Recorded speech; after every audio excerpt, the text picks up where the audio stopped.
Hello and welcome to की infotech YouTube channel में आपका स्वागत है।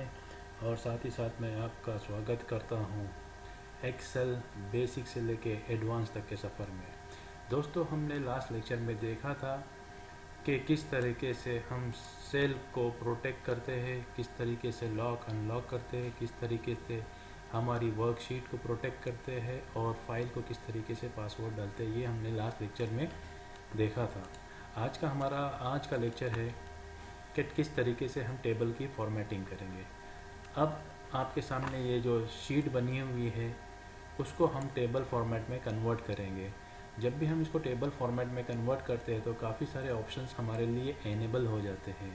तो चलिए देखते हैं किस तरीके से ऑप्शन हमारे सामने आते हैं। मैंने इस टेबल को सिलेक्ट कर लिया है और फॉर्मेट टेबल में जाके मैं कोई भी स्टाइल यहाँ से सिलेक्ट कर लेता हूँ। ठीक है, स्टाइल के नाम आपको यहाँ पे पता चल जाएगा। जब भी आप माउस मूव करोगे आपको वहाँ पे टेबल का स्टाइल और उसका नाम नज़र आएगा। ठीक है, तो मैं ये स्टाइल को सिलेक्ट करता हूँ। देखिए, जैसे ही मैंने इसको सिलेक्ट कर लिया तो आप देखते हो कि इसने जो भी सेल है मैंने सिलेक्शन दिया था तो B8 से लेके H18 तक सेल को सिलेक्ट कर लिया है। और उसके बाद यहाँ पे एक नीचे ऑप्शन आता है माई टेबल हैज़ हेडर। इसका मतलब होता है कि अगर हमने टेबल में अगर हेडिंग दी है तो हमको चाहिए कि इस ऑप्शन को हम टिक करें। अगर इस ऑप्शन को हम टिक नहीं करेंगे तो एक्सेल कंसीडर करता है कि इसमें कोई हेडिंग नहीं है और वो अपने तरफ से हेडिंग लगाता है, जैसे कॉलम 1, कॉलम 2, कॉलम 3। चलिए देखते हैं, हम इसको अनटिक करते हैं पहले, उसके बाद ओके कर देते हैं। ठीक है, जैसे ही मैंने ओके कर दिया आप देख सकते हो कि यहाँ पे कॉलम 1, कॉलम 2 एक्सेल ने अपना हेडिंग वहाँ पे लगा दिया है। ठीक है दोस्तों, मैं इसको अंडू कर लेता हूँ। फिर से मैं जाता हूँ वहाँ पे और कोई और सिलेक्ट करके माई टेबल हैज़ हेडर। ओके, मैं बताता हूँ कि मेरे टेबल में जो है वो ऑलरेडी हेडर है और मैं इसको ओके कर देता हूँ। जैसे ही मैंने ओके कर दिया आप देखते हो कि इसमें एक फ़िल्टर जैसे ऑप्शंस लग गए हैं। जैसे मैंने आपको बताया था कि जैसे ही हम लोग हमारी शीट को टेबल में कन्वर्ट करते हैं तो काफ़ी सारे ऑप्शंस एनेबल होते हैं। जैसे डिज़ाइनिंग टैब यहाँ पे एनेबल हुआ और उसमें काफ़ी सारे ऑप्शंस हमें नज़र आ रहे हैं, जो कि हम आने वाले असाइनमेंट में सारे ऑप्शंस को देखेंगे। ठीक है दोस्तों, इसका फ़ायदा क्या होता है, जब भी हम टेबल बनाते हैं तो मतलब इसके अंदर हम सॉर्टिंग और काफ़ी सारे ऑप्शंस लेके उसके ऊपर काम कर सकते हैं। फॉर एग्जांपल मैं आपको बता दूं, जैसे ये क्वांटिटी यहाँ पे नज़र आ रही है इस कॉलम के अंदर, मैं चाहता हूँ कि ऐसे प्रोडक्ट है जो जिनकी क्वांटिटी 5 हो वो मुझे यहाँ पे नज़र आए। मैं यहाँ पे क्लिक करता हूँ, यहाँ पे देखिए सिलेक्ट ऑल के ऊपर मैंने क्लिक किया ताकि सारे सिलेक्शन निकल जाए और सिर्फ 5 को मैं सिलेक्ट करता हूँ और ओके करता हूँ। देखिए दोस्तों, जैसे ही मैंने 5 को क्लिक किया सारे 5 केजी के जितने भी प्रोडक्ट थे वो मेरे स्क्रीन पे नज़र आ रहे हैं। आया समझ में दोस्तों? ठीक है, क्लियर करना है तो क्लियर फिल्टर फ्रॉम क्वांटिटी, यहाँ पे ऑप्शन है आपको दिया हुआ, इसको आप क्लियर कर सकते हैं। आया समझ में? ठीक है दोस्तों, मैं आगे की तरफ चलता हूँ। सेल फॉर्मेटिंग में क्या होता है, जैसे टेबल की ये फॉर्मेटिंग होती है वैसे ही सेल की भी इंडिविजुअली फॉर्मेटिंग हम कर सकते हैं। बाय डिफ़ॉल्ट एक्सेल के अंदर काफ़ी सारे फॉर्मेट्स ऑलरेडी बना के दिए हुए हैं। अगर आप अपना स्टाइल, अपना फॉर्मेट बनाना चाहते हो तो आप खुद ही आपका स्टाइल बना सकते हो न्यू स्टाइल के ऊपर क्लिक करके। ठीक है, यहाँ पे मैं नाम दूंगा my style. Okay, my style. उसके बाद फॉर्मेट में जाते हैं। अब फॉर्मेट में आपको जो फॉर्मेट अच्छा लगता है वो आप सिलेक्ट कीजिए। फॉर एग्जांपल अलाइनमेंट है, किस तरीके का अलाइनमेंट होना चाहिए उस टेक्स्ट का, फॉन्ट कौन सा होना चाहिए, बोल्ड होना चाहिए, इटैलिक होना चाहिए, उसकी साइज़ क्या होना चाहिए। ठीक है, बॉर्डर चाहिए, अगर बॉर्डर चाहिए बॉर्डर दे दो।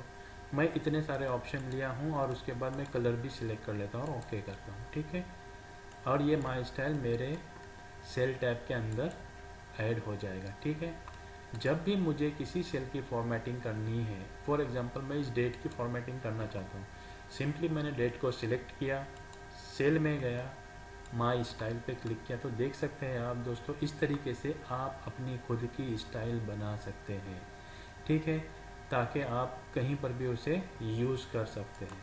आया समझ में? कोई डिफ़िकल्टी इसमें टेबल में और सेल में? टेबल के बारे में डीप में आगे जैसे हमारे असाइनमेंट चालू होंगे उसके अंदर हम उसको सॉल्व करते हैं और उसको सॉल्व करते हुए समझेंगे किस तरीके से टेबल को बनाते हैं, ठीक है। मैं चलता हूँ आगे के ऑप्शन की तरफ, जैसे इंसर्ट है, डिलीट है और फॉर्मेट है। अब इंसर्ट में काफ़ी सारे ऑप्शंस होते हैं, इंसर्ट सेल, इंसर्ट शीट रो, बड़ा ही इंटरेस्टिंग है ये चीज़। देखिए दोस्तों, अब सबसे पहले मैं आपको टेबल, मैंने इस फॉर्मेट को, जो भी मेरा ये टेबल था उसको मैंने क्या किया, टेबल फॉर्मेट में कन्वर्ट किया हूँ। देखिए दोस्तों डिफरेंस देखिए, जब मैं यहाँ पे क्लिक करता हूँ और इंसर्ट में जाके सेल को इंसर्ट करना चाहता हूँ तो क्या होता है, पूरी के पूरी रो को इंसर्ट करता है। लेकिन नॉर्मल फॉर्मेट में मैं जब यहाँ पे जाता हूँ और क्लिक करता हूँ, उसके बाद मैं सेल में जाता हूँ, इंसर्ट सेल करता हूँ, ठीक है, तो मुझे क्या मिलता है, यहाँ पे ऑप्शंस मिलते हैं। क्या बोल रहा है, पूछता है कि आपको क्या करना है, shift cell right, shift cell down, entire row, entire column, क्या करना है आपको। तो मैं इसको बोलता हूँ शिफ्ट सेल डाउन, नीचे की तरफ शिफ्ट करो। जैसे ही मैं इसको नीचे की तरफ शिफ्ट करता हूँ आप देखेंगे कि यहाँ पे मुझे ब्लैंक स्पेस मिल जाता है। आया समझ में? उसके बाद दोस्तों इंसर्ट शीट रो, शीट के अंदर मुझे एक रो चाहिए, मैं चाहता हूँ कि यहीं पे एक रो भी ऐड हो जाए, ठीक है। तो इंसर्ट में जाएंगे, इंसर्ट शीट रो, ठीक है, इंसर्ट शीट रो के अंदर मैं क्लिक करता हूँ तो आप देख सकते हैं कि शीट, इसके अंदर एक रो ऐड हो गई। आया समझ में? ठीक है, फिर से देखिए, अंडू कर लेता हूँ। मैंने सिलेक्ट कहाँ पे किया है, 5 के ऊपर। अब देखिए 4 और 5 के बीच में एक रो जो है वो इंसर्ट होगी। आया समझ में? 4 और 5 के बीच में देखिए एक रो इंसर्ट हो गई। आया समझ में? उसके बाद इंसर्ट कॉलम, जिस तरीके से इंसर्ट रो किए उसी तरीके से इंसर्ट कॉलम भी कर सकते हैं। अब मैं इंसर्ट कॉलम कहीं पर भी रखता हूँ, मेरा ये मतलब मेरा कर्सर, मेरा सिलेक्शन जहाँ पे भी रहेगा उसके पहले क्या होगा, एक कॉलम जो है वो इंसर्ट होगा। देखिए इंसर्ट कॉलम, जैसे ही मैंने इसके अंदर कॉलम इंसर्ट किया, कॉलम आ गया। क्लियर है दोस्तों? ये एक तरीका हुआ रो और कॉलम को इंसर्ट करने का। दूसरा तरीका होता है कि मैं यहाँ पे नॉर्मली राइट क्लिक करूँगा जहाँ पे रो नंबर होता है। जब रो नंबर के ऊपर मैं माउस को ले जाऊँगा, left click, right click press करूँगा तो मुझे ऑप्शन मिलेगा इंसर्ट का, ठीक है। मैं इंसर्ट करूँगा, यहाँ पे रोज़ जो है वो इंसर्ट हो जाएंगे। इस मैं यहाँ पे मल्टीपल रोज़ को भी इंसर्ट कर सकता हूँ, मतलब एक से ज़्यादा रो को सिलेक्ट करके भी इंसर्ट कर सकता हूँ। तो देखिए 2 और 2 मतलब अब 4 रोज़ हो गए यहाँ पे। इसी तरीके से कॉलम्स को भी इंसर्ट किया जाता है। राइट क्लिक करेंगे, इंसर्ट करेंगे तो लेफ़्ट हैंड साइड पे हमारा कॉलम जो है वो ऐड हो जाएगा। आया समझ में? क्लियर है? इस तरीके से कॉलम और रोज़ को इंसर्ट किया जाता है। अब आगे का टॉपिक है इंसर्ट शीट। शीट को इंसर्ट करने के भी 2 तरीके होते हैं। आइदर आप यहाँ से इंसर्ट करो, क्लिक करो तो देखो आप यहाँ पे शीट 1 करके ऐड हो गई, या दूसरा तरीका ये होता है कि आप सिंपली शीट के ऊपर राइट क्लिक करो और इंसर्ट करो और ओके बोल दो, शीट 2 ऐड हो गई। आया समझ में? इसी तरह यहाँ पे भी वही चीज़ दी हुई है कि delete cell, delete sheet row, delete sheet column, delete sheet. Simply हम लोग देखेंगे जो हमने अभी थोड़ी देर पहले जो भी ऐड किया था उसको हम डिलीट करेंगे, ठीक है। देखते हैं डिलीट ऑप्शन। डिलीट में मैं सेल को डिलीट करता हूँ। जैसे ही मैं सेल को डिलीट करने की कोशिश करूँगा वही ऑप्शन मुझे वापस मिलेगा कि shift cell up, shift cell left. कहाँ पे शिफ्ट करना है, मैं शिफ्ट सेल अप करूँगा और ओके कर दूँगा। जैसे ही मैंने किया वो ऊपर की तरफ चला गया। ऐसे ही मैं रोज़ को भी डिलीट करूँगा, डिलीट रोज़, ओके। आया समझ में? डिलीट कॉलम करना है, मैं इस कॉलम को सिलेक्ट करूँगा कौन सा कॉलम डिलीट करना है, डिलीट कॉलम, कॉलम भी डिलीट हो गया। इस कॉलम को भी मैं यहाँ से भी राइट क्लिक करके डिलीट कर सकता हूँ, इस तरीके से भी डिलीट कर सकते हैं। उसके बाद डिलीट शीट। सबसे पहले आपको जो शीट डिलीट करनी है उसको सिलेक्ट कीजिए। फॉर एग्जांपल मैंने शीट 1 को सिलेक्ट किया, उसके बाद यहाँ पे जाऊँगा, बोलूँगा डिलीट शीट, तो वो शीट चली गई।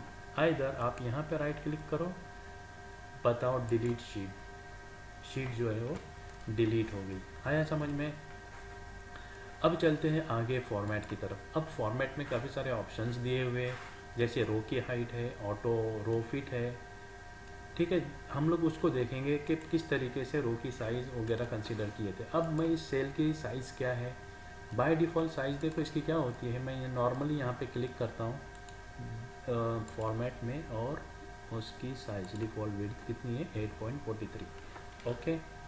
अब मैं चाहता हूँ कि मेरे कुछ जो रोज़ है उनकी हाइट जो है वो इंक्रीज़ करना चाहता हूँ।